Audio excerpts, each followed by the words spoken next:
am very comfortable personally with the present AIM testing, something I considered more than equivalent to the use of condoms. And I think that's the key with me. It's equivalent or better. The porn capital of the world, which their own free speech coalition director said that 80% of the world's adult content is made in Chatsworth, California, and this is where AIM is located. None of them will refute that AIM is the main clinic that they use. Okay, is there anyone from industry that's a condom only producer? Have anyone to say? Yes. Joy King with the pictures. We are the only adult film company right now in the industry that's condom mandatory. But we also do testing as well. But I don't necessarily fully support mandating use of condoms. Yeah, I'd just like to make something very clear. Right now, the standard mandates the use of condoms.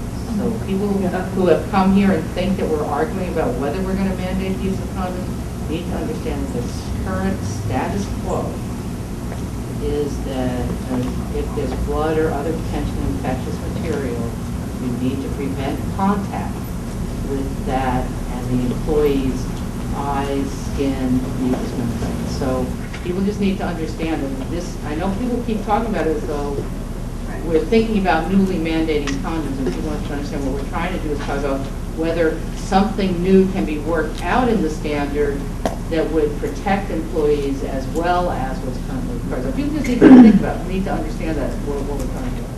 Let me respond to it briefly as an attorney and as the chief counsel for the division. And I know Deborah Gold already said this, but I think it may need to be said again. There is a current state of the law. All right, that law applies to this industry just as it does to every other industry in the state that exposes employees to bloodborne pathogens. That is what we have now. You can do whatever you want in terms of increasing testing, and certainly we're not against voluntary efforts. But ultimately, as a group, we have to deal with the fact that the law is the law, and that we have to enforce the law in a way that is equivalent to the federal laws. But ultimately, as a group, we have to deal with the fact that the law is the law, and that we have to enforce the law in a way that is equivalent to the federal laws. What people who are not familiar with Cal-OSHA may not understand is that because in 1970 Congress made a finding that occupational exposures need to be controlled in a more specific way than we deal with other public health issues, and that employees don't have the ability to work things out the way that you would in a personal relationship. And so I've been working as a prostitute for 22 years. I've never done adult film performing, though I've been on set one time, and we have members who were performers, adult film performers. There's a huge difference between the kind of sex that's going on.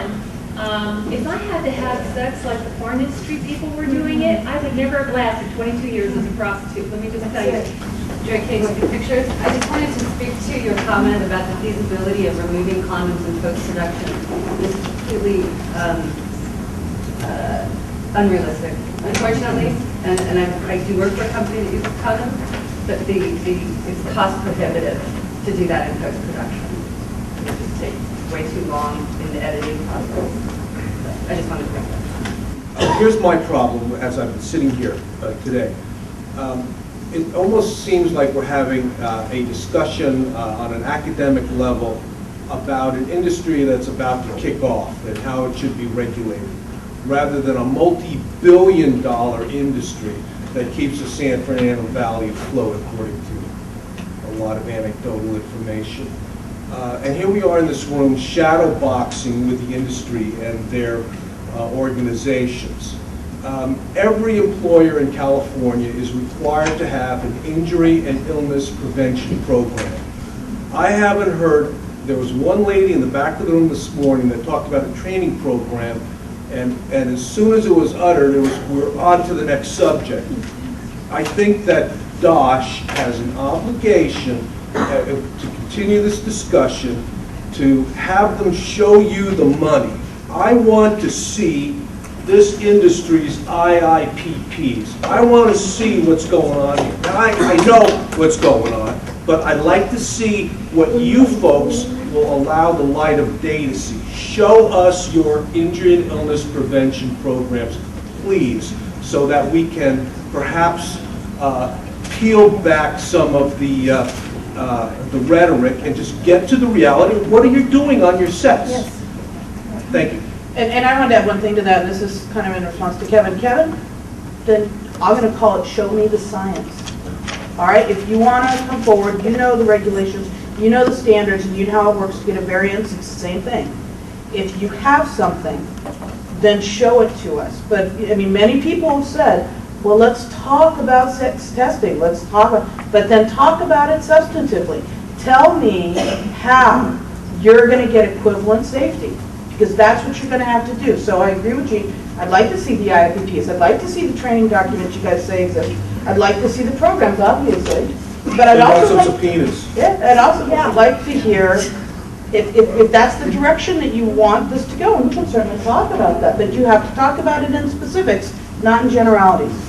In terms of chlamydia and gonorrhea, I do think that we have to do better. I'm holding in my hand the Health and Safety Manual, an overview of OSHA regulations for companies in the adult entertainment industry that the Free Speech Coalition put together, because we really do want to comply with Cal-OSHA regulations. The current Cal-OSHA regulations are, and you said it yourself, Deborah, at the standards board meeting, they would not work for the industry. But as somebody who before I worked with the Free Speech Coalition 4 years ago, was a sexual health professional for 12 years, working for Planned Parenthood. Coming into this industry and taking a look at the best practices that were in place, what I learned at Planned Parenthood, that you can, if you don't have a system that works, that people will buy into, then you don't have a system. And the thing that the industry embraced, and I was so impressed from a health and safety standpoint at what the industry had put together as far as its best practices. We're constantly looking at ways to improve that. And so Free Speech Coalition is looking forward to working with you further to develop these bloodborne pathogen plans. In this document, that is painfully vague. And we kept it there because we knew that this discussion was going to happen. But I've got to tell you, from the standpoint of somebody who came from the industry that many of you are in, I was quite impressed with what the industry has put together, the way that it's self-regulated already. So clearly we care tremendously about our performers. They're the foundation of our industry. We understand that, and we want to make sure that their work environment is safe. We want to work with folks to make sure that we can do that, but we also have to have a plan in place that works for the performers, that works for the producers, and that we can work with Cal-OSHA on. So I think what was important for me to hear was to sit down and talk to the performers and listen to what they want and what works for them and how they feel safe.